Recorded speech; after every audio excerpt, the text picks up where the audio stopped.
երբ խոսք է գնում, որ արմատական ընդդիմադիր կառույցը հանդիսանում է անվտանգության երաշխավոր եւ մյուսներին հորդորում է, որ հանկարծ չակտիվանաք, դրա պատճառով կարող է Ադրբեջանը հարձակվի, այդ եւ ինքը չի ցանկանում իշխանությանը անկյուն մղել, ապա իր այդ հայտարարությամբ հենց ինքը իրեն է մղում անկյուն, որովհետեւ եթե գալու է ապրիլի 28-ը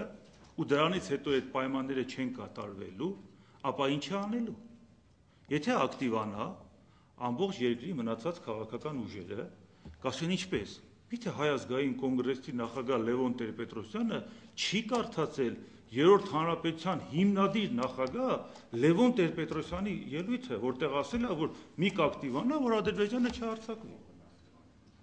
Այսինքն ինքը ինչպես է այդ իր ստեղծած ծուղակից դուրս գալու։ Սա է հարցը։ Եվ եթե խոսում է նրա մասին, որ այս խաղը շախմատ է, կուզենամ հիշեցնել, որ շախմատի գլխավոր կանոններից մեկը նա է, ձեռք ես տվել, պետք է խաղաս։ Հիմա արդեն ձեռք է տրված, դա ապրիլի 28-ն է։ Այդ իսկ պատճառով ես կարծում եմ, որ եթե խոսքը գնում է նրա մասին, որ 3 պահանջները պետք է կատարվեն, նոր քննարկվի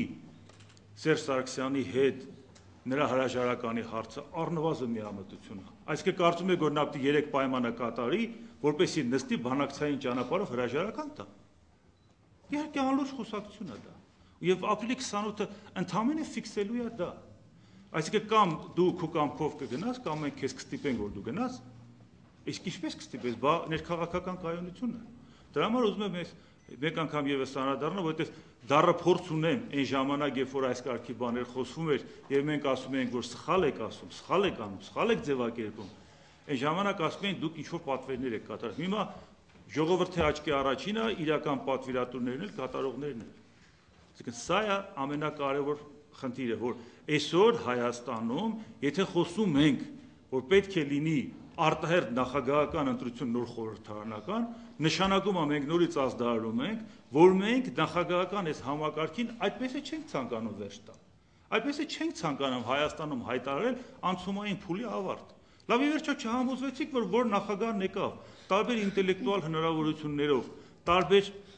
պատկերացումներով աշխարհի ու Հայաստանի տեսլականի հետ կապված, միևնույնն է ղեկավարեցին նույն ձևով։ Միթե դժվար է հասկանալ, որ մի անգամ մենք պետք է որոշենք, որ գնում ենք ընտրությունների գաղափարական հիմքում դնելով նա, որ ի վերջո անցումային փուլը համարենք ավարտված։